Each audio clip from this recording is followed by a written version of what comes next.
Welcome to the Molecular Moments Podcast, powered by BioAgilytix, a global contract research organization specializing in large molecule bioanalysis and supporting the development and release testing of biologics across multiple industries and disease states. In today's Molecular Moments Podcast, our host, Dr. Chad Briscoe, is exploring some of the nuances in the outstanding work of guest Dr. Jim McNally, PhD scientist.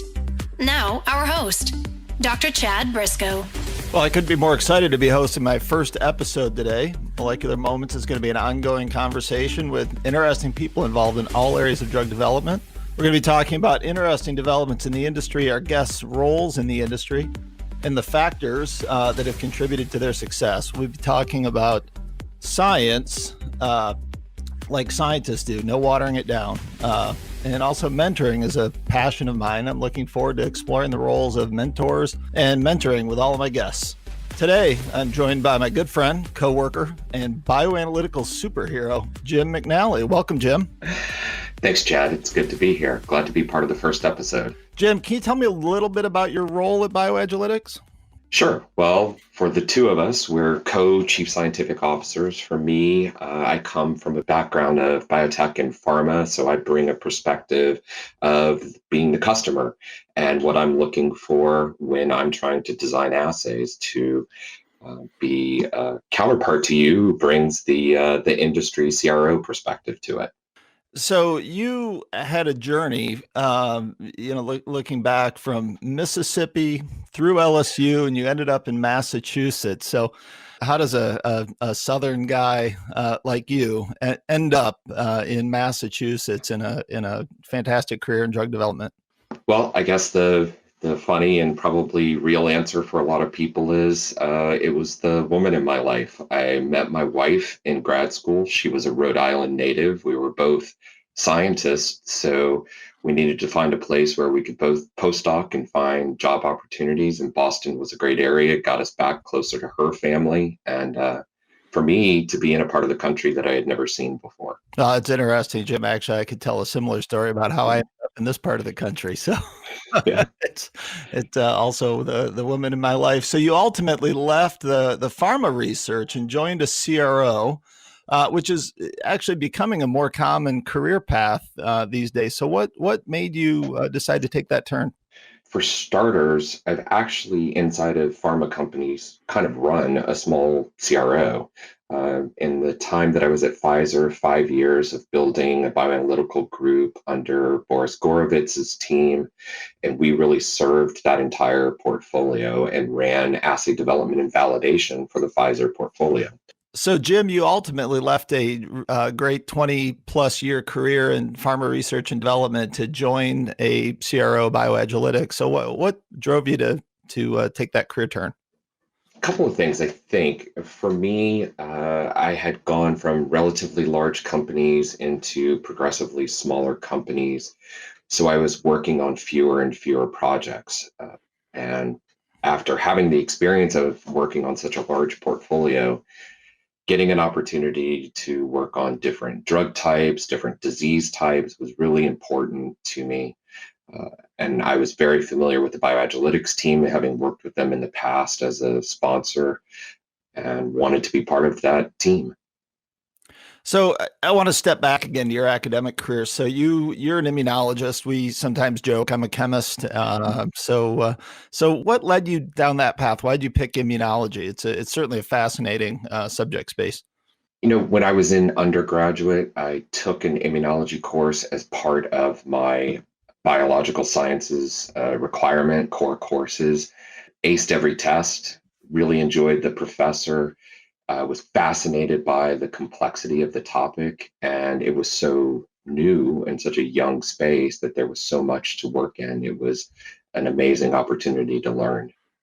So I took one immunology course in graduate school in the 90s, and I know the field has changed a lot, but could you give me some perspective on where immunology has come in the 25 years or so that since you first took up the profession?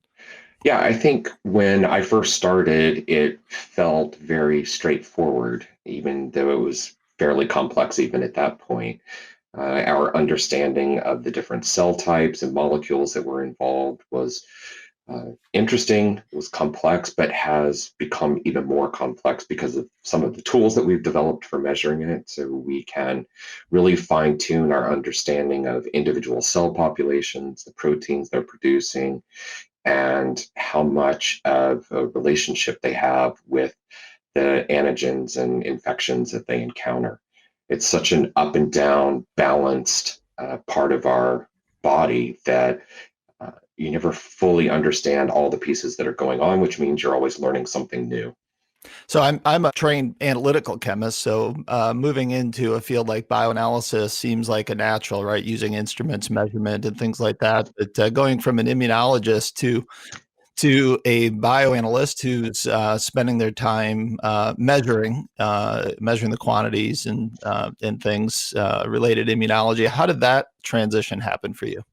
I think it was accidental in some respects. My first job in industry after I left academics was in a small company of about 30 or 40 people. I was the immunologist in the building and responsible for developing assays for everything from discovery to lot release to bioanalysis for clinical testing. If you put that hand in hand with the sheer explosion of biotherapeutics and the need to understand immunology around that, it became an interesting on ramp into industry and then moving into a career of trying to understand what happens when we put these crazy proteins into people and how our bodies and immune systems respond to them. Jim, you have 5 or 6 talks coming up in the next month or so that we had talked about. It's quite a lineup. I'm really excited about the talk at FarmSite 360. You're hosting a roundtable. You told me there's a lot of material to talk about, particularly in your current area of emphasis, which is gene therapy. Maybe highlight a little bit of what you're going to talk about in your APS talk and some of the other areas that are of general interest. Yeah, sure. So gene therapy in and of itself is a pretty exciting field, but the bioanalysis for gene therapy, I think, is new and exciting to people. There are a lot of areas there where we're developing assays that haven't been used previously for bioanalysis, so there aren't a lot of regulations. And I think that this is an amazing opportunity to help craft the regulations around what those assays look like and what they should be capable of delivering from a data set. I feel like when I entered the field of bioanalysis, so many of the rules had already been set in place for pharmacokinetic assays and immunogenicity assays. But here in the gene therapy space, we've got a chance to be at the front and set those rules in a way that's meaningful and biologically relevant to both the patient population and the people that are trying to analyze the data on clinical trials. Can you talk about in the gene therapy space? It's not easy, right? You're literally editing genes and hoping to see those genes proliferate throughout the body. Talk about some of the challenges and pitfalls in gene therapy. Well, I think delivery is a big thing. As you mentioned, there are a lot of systemic diseases where trying to deliver a particular gene, or in the case where you're editing genes, hitting all the different cell types, all the different tissues that are involved is a big challenge. When you put that hand in hand with the ability to dose people multiple times with gene therapy and get it to these different tissues, you get a very complex relationship between that first delivery, how the patient's immune system responds to it, and then your ability to go back in and perhaps hit other tissues in the body or redose to get to certain levels, as opposed to just, I'll take another pill tomorrow and keep doing it until I reach the right drug levels systemically with other more small molecule oriented drugs. So typically, we see gene therapy treatments most prevalent in oncology and rare diseases. Can you explain for the audience why that is? Well, I think in rare disease, one of the key elements is that you're typically trying to replace a missing or protein that's simply not functioning the way it's supposed to, and delivering a functioning protein back to that patient. So gene therapy is perfectly suited for that. Instead of giving them a drug over and over, you deliver a gene therapy, it expresses that protein the proper way and hopefully in the proper tissue. And it's a one and done type of treatment that for the foreseeable future, that patient is going to have a functioning protein that they've been missing and restore whatever missing function that they've lost. And what's it going to take to get gene therapy into other therapeutic areas, whether it's CNS or immunology or in other spaces? I think that's a more complex challenge, right? Right. Yeah, I think so. I think for starters, just more experience in the gene therapy space, understanding that they're safe to use, that they're functional, that they actually achieve the stated goal. And then I think you'll see more movement towards areas in the CNS where maybe the delivery is a little more tricky, but the risk reward benefit is far higher in those situations, that you can restore a lost function in a tissue that's very hard to reach through other therapeutic methods. So, Jim, I know comic books and superhero movies and things like that are a passion of yours. It's a shared passion, Yeah. right? And one of the things we've joked about a little bit is, talking about gene therapy. So, could gene therapy be used to create superheroes? I hope not. One, because they're far more entertaining on the page and on the movie screen than I think they would be in real life. Kind of hard to imagine people with that level of ability and the amount of restraint that they would need in real life to use it properly, use their powers for good instead of evil, right? Ideally, that's what we're doing in the biotherapeutic space. Is it's all for the patients, it's all to help people that are suffering from horrible diseases. But I don't know if someone with that type of power level could be trusted in the real world. So, Jim, over the past year that I've come to know you, certainly gene therapy is where a lot of your emphasis, a lot of your time has been. But I get the impression that immunogenicity, maybe more generally, of course, it's still an important part of the gene therapy treatments, but that the study of immunogenicity in general is a passion of yours. Can you talk a little bit about that? Am I right in that? Yeah, definitely. And I think that's one of the hooks that have really kept me interested in the area of bioanalysis. I think there's a lot of data that's generated in the immunogenicity space, but honestly, we don't always know what it means and how it relates to the efficacy of the drugs, which means there's a lot to learn. And for someone like myself, that's what I'm here for. Aside from just trying to do good, it's also this curiosity around: is this even meaningful? Are we measuring something that has some effect, and how does it help us design the next round of drugs as part of the second, third, fourth generation of all these things we're doing?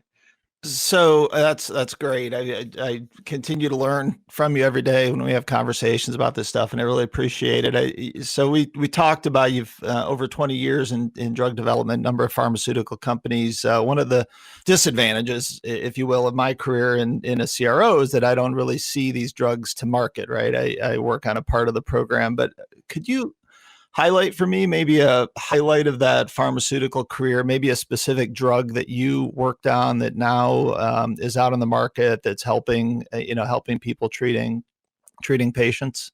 Yeah, I think a couple of examples where in the gene therapy space, I saw, an IND filed for a particular program that was pretty exciting and moving forward into hemophilia, something that I was very proud of getting an opportunity to work on. One, because it was my first experience as a program lead. So really looking at the entire drug development process. I was given the opportunity to lead that program. It was my first time. I luckily had a great team around me and a lot of people that I learned from, but take particular pride in that program. And then I think other experiences earlier in my career where there were really complex problems that needed to be solved that were holding a program back from moving forward. I think a lot of times bioanalytical scientists find themselves in a space where they're trying to solve something before it crashes a program. Those types of investigations and problem solving, that's the fun stuff to me. It doesn't feel like it when you're in the middle of it, but when you can say, I answered the questions at the end and either kept or sometimes killed a program as a result of it, that's the value that I think I bring to it and what I really enjoy a lot about what I do. Yeah, I think that's ultimately what drives a lot of us to science, or pulls a lot of us into science, is asking questions, asking unknown questions, and then seeking out the answers to those questions. So appreciate your insights on that. So Jim, you're a leader in a lot of industry discussion groups. We talked about immunogenicity. That's something where you play a big role in leading some discussion groups through AAPS and other organizations. Can you talk about some of your involvement in that and why that's so important for you to take your valuable time to that effort? Sure. I think one of the big parts of it for me, and this comes back to what I said about bioanalysis for gene therapy, we have this opportunity to help set the guidelines in a meaningful way that have biological relevance to what it is that we do and the data that we generate. And I think being part of these industry groups, you get a chance to influence that and say, this is what we're seeing. This is adding value to a program. This effort that we put into validating an assay adds value to a program, but maybe in this other category, it's not. So sharing those experiences with my colleagues in the industry is a big part of it, I think. And another aspect of that is the globalization of regulations has become an important part of drug development. So what's been your involvement in some of that globalization efforts, and how is that going to impact pharmaceutical development in the future? Well, I've been part of an ICH group previously, working with regulators around the globe, trying to set guidelines around gene therapy biodistribution studies, an ongoing effort that's continuing now. I think in a lot of cases, as we move towards rare disease and need to pull patient populations from around the globe simply to find enough of them for clinical trials, there's such an impact in the different regions that getting everyone on board with the same plan, eliminating rework, additional studies, and getting these clinical designs and non-clinical designs as focused as possible really benefits all of us in the industry and ultimately the patient population. The faster we can get to trial with this work, the sooner we learn whether it's benefiting the patients. So Jim, mentoring is a big part of my passion. I feel like you share that same passion. It's something that I want to talk about in each of these podcast episodes. And so I'd like you to talk a little bit about some of your mentors early in your career and maybe even now, being somebody who's a little bit further along in your career, and also your passion for mentoring in general. Sure. I'm a huge believer in mentoring. I'm acutely aware of the fact that if it weren't for people early in my career, I wouldn't be where I am. And then part of my job is to help return the favor and develop people so that they can move into the next level of their career too. I think there are some very sort of self-serving parts of that. If I develop people on my team, it frees me up to grow and do the additional things that I want to do. It builds trust with your team that you have expectations for them, that you're going to help them reach those goals, and then you're going to cut them loose and let them do what they need to do so that they can grow and learn on their own also. I've mentioned a couple of times already my experience at Pfizer. The 5 years that I spent learning from Boris Gorovitz were just an amazing opportunity. I almost think of it like it was my second postdoc. In both circumstances, I had mentors that were teaching me not just how to get the job done, but how to think. And how, as you mentioned, our job is to ask questions. I think a lot of what they did was help me figure out what are the right questions to ask. And there's 1,000 things that you can ask most days about the things that we do, but how can you drill down to the important questions so that you can stay focused and move forward to the next series of questions to advance a program. Incredibly important. And I simply want to share that with other people. I mean, I feel like I've gotten to where I am because of my mentors, and it's simply my responsibility to return that to the next generation. Oh, that's great. I think probably people that aren't in the scientific field don't understand the value of the mentor and the relationship. A lot of times I see it like professional sports, right? We're both passionate NFL football fans. And I think of somebody like Bill Belichick, and you look across the NFL football landscape, and it seems like half the coaches at some point or Right. another Bill Belichick. And then you mentioned somebody like Boris Gorovitz on the scientific side. You might say something similar. He's mentored so many people in the industry. That's pretty cool, right?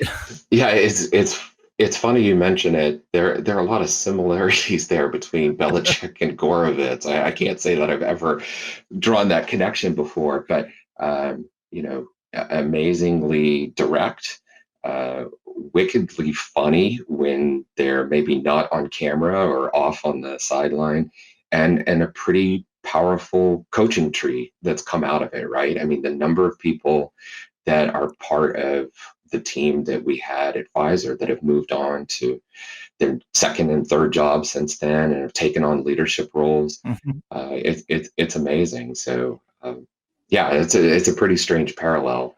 I hope he understands the humor of that if he gets a chance to listen to this. Have you ever seen Boris wear a hoodie? I have not. No, I haven't. Especially not the sleeveless cutoff version of it. That's for sure. I'd pay money for it though. That's for sure. So, Jim, another topic you and I talk about a lot is families. We mentioned sports. I think those passions that you have at home play into your passion as a scientist. Do you want to take a minute and share a little bit about how those pieces might be connected in your life? Yeah, I mean, obviously, the element of being married to another scientist, we were literally grad students in the labs next to each other. I was a T cell immunologist. She was a B cell immunologist.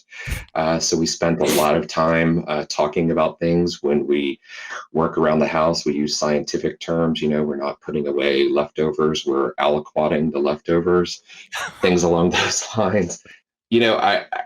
For me, I've had a very fortunate sort of personal life getting to this point, healthy family. But about 4 or 5 years ago, my son was diagnosed with Crohn's disease. It was my first experience, one with an immediate family member suffering Mm-hmm. from something. First person in my family that ever received a biotherapeutic as part of their treatment.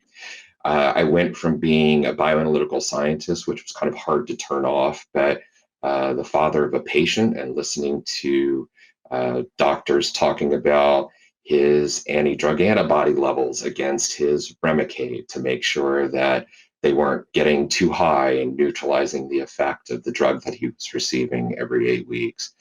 Seeing the benefit of a biotherapeutic and watching my son put weight back on, move back into a more normal life and being an active athlete, and then making that trip into an infusion center every 8 weeks and watching them hook him up and do all the things that they do.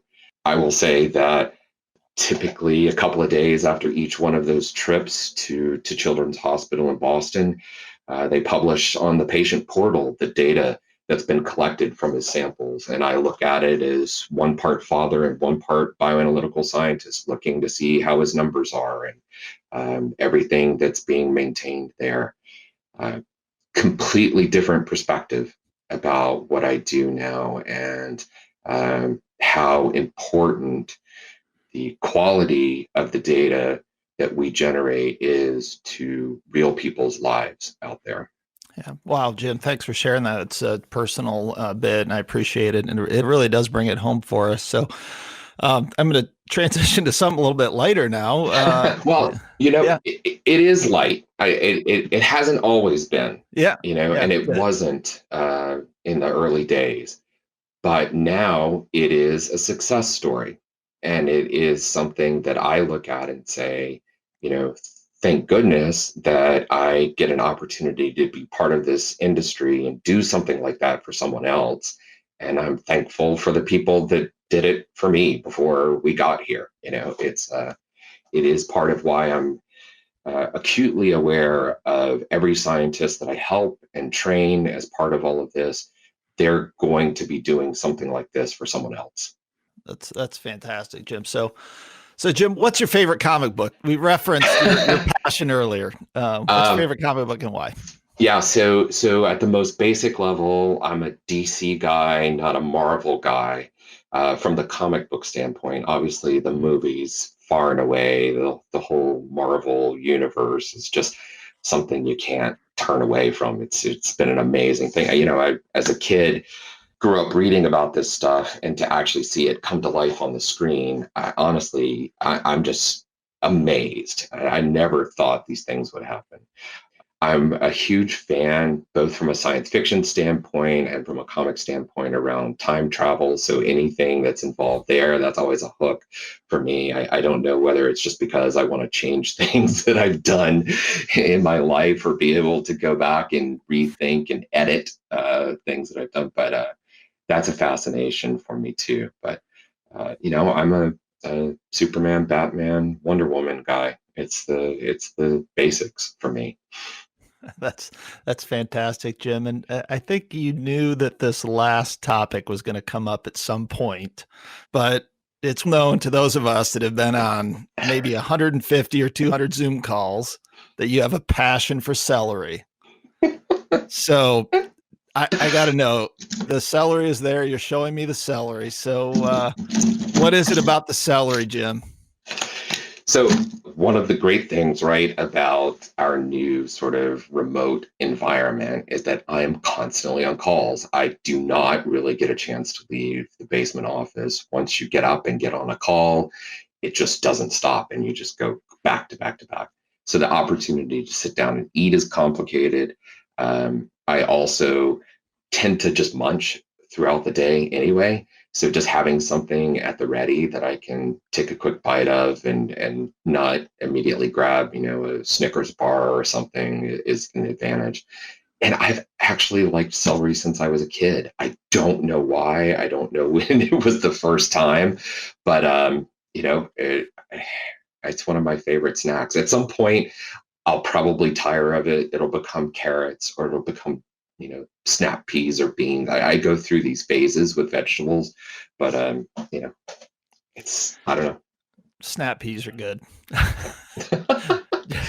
It is kind of funny though, because it has become this sort of signature thing, other than the I Spy game that's played with my shelves and boxes that are behind me on most Zoom calls.